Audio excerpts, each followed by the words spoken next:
નમસ્કાર મિત્રો, ખોડલ છોરું ચેનલમાં આપનું હાર્દિક સ્વાગત છે. મિત્રો, આજે અમે આઈ વરુડીની કથા લઈને આવ્યા છીએ. મિત્રો, આઈ વરુડી એ ઝાલાવાડ પંથકમાં કચ્છના રણકાંઠે ખોડ નામે ગામ ચારણનો એક નેસ, અને આ નેસમાં સાંખડા નરા ગામે ચારણ રહેતો હતો. એને તો આઈ વરુડી કે વરુવડી નામે એક ચમત્કારિક પુત્રી જન્મેલ. આ પુત્રીનો રંગ એકદમ કાળો હતો.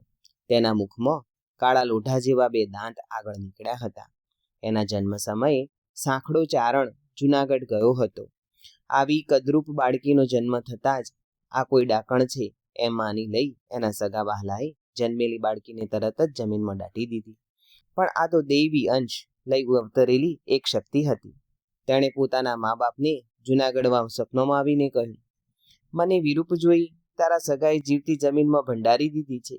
તું જલ્દી ખોડ નેસડે આવ અને મને બહાર કાઢ. શક્તિ ઉપાસક સાંખડા ચારણને શ્રદ્ધા બેસી ગઈ. તે તરત જ પોતાને નેસડે આવ્યો અને પોતાની ચમત્કારિક પુત્રીને ખરેખર જમીનમાંથી જીવતી બહાર કાઢી. આઈ વરુડી રૂડા રૂપાળા ન હતા, તેથી તેને ન રૂડી કે વિરૂપ એટલે કે વરુડી એવું એમનું નામ પડ્યું. સાંખડા ચારણને આ પુત્રી ખોડિયાર માતાજીના બહેન આઈ હોલ માતાજીની ભક્તિના પ્રતાપે મળેલ તેવું કહેવાય છે. વળી તે ખોડિયારમાંની પરમ ઉપાસક હોવાનું પણ કહેવાય છે. જુનાગઢનો રાજા નવઘણ જ્યારે પોતાની ધર્મની બહેન જાહલની શિયળ રક્ષા કરવા માટે સિંધ તરફ પોતાના વિશાળ સૈન્ય સાથે જતો હતો, ત્યારે ખોડ ગામને પાદરેથી તે પસાર થતો હતો.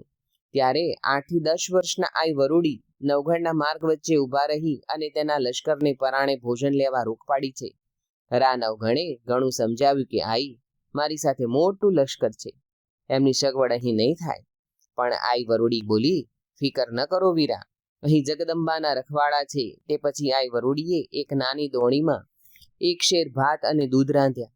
તેમાંથી તેમણે આખા લશ્કરને જમાડ્યું. સવારે ઘીની સેવ, બપોરે લાપસી અને રાત્રે દૂધ ચોખા. આ ચમત્કાર જોઈ નવગણ તથા તેનું લશ્કર દંગ બની આઈનું ભક્ત બની ગયું. પછી સિંધ જવા તલપાપડ રા નવગણને સિંધ વહેલી તકે પહોંચાય તેવો માર્ગ બતાવ્યો. આજે જ્યાં કચ્છનું રણ છે ત્યાં પૂર્વે દરિયો હતો. આ દરિયામાં તારો ઘોડો તારા ભલે જ્યારે કાળે દેવચકલી બનીને બેસે ત્યારે હાંકવો, ડરીશ નહીં હો. તારા ઝાપડા ઘોડાના પગે છબછબિયા પાણી થશે અને તારા લશ્કરના પગમાં ધૂળ ઉડતી આવશે. કાળી દેવી દરિયો શોષી લેશે. આઈ વરુડીના આશીર્વાદ લઈ રા નવગણ દરિયાકાંઠે જઈને ઊભો રહ્યો. કાળી ચકલી તેના ભાલા પર આવીને બેઠી અને તેણે પોતાનો અશ્વ પ્રથમ પાણીમાં પગ ઉતાર્યો તો ખરેખર આઈ વરુડીના કયા મુજબ ચમત્કાર થયો. દરિયાનું પાણી અચાનક જ શોષાઈ ગયું, જેથી કચ્છના રણને વિંધીને સિંઘમાં જવાનો ટૂંકો માર્ગ થઈ ગયો. રા નવઘણનો માર્ગ કોરોકટ બની ગયો. આઈના આશીર્વાદથી રા નવઘણ જલ્દી સિંઘમાં જઈ શક્યો અને સુમરા હમીરને મારી અને પોતાની બહેનની રક્ષા કરી શક્યો. સિંધમાંથી પાછા ફરીને રા નવઘણે માં વરુડીના નેસ પાસે તેમની સુંદર દેરી બનાવી. એમાં રાજાના શાળાએ આપા પરમારથી કંઈ ભૂલ થવાથી રા નવઘણે એનું મસ્તક કાપી નાખ્યું. પરંતુ આઈ વરુડીને તે સારું ન લાગ્યું. આઈ વરુડીએ અપમાન કરેલું. આમ છતાં નિર્ભિમાનીને દયાળુ આઈએ એનું ધડ મસ્તક એકત્ર કરી અને તેના ઉપર પોતાનો વરદ હસ્ત ફેરવ્યો. અપાર સજીવન થયો.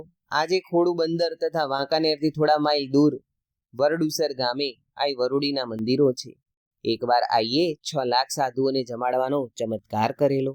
તો મિત્રો, આ હતી આઈ વરુડીની કથા. તો મિત્રો, આવી જ અમારી અવનવી વાર્તાઓ સાંભળવા માટે અમારી ચેનલને આજે જ લાઈક, શેર અને સબસ્ક્રાઇબ કરો. જય માં ખોડિયાર, જય માં વરુડી.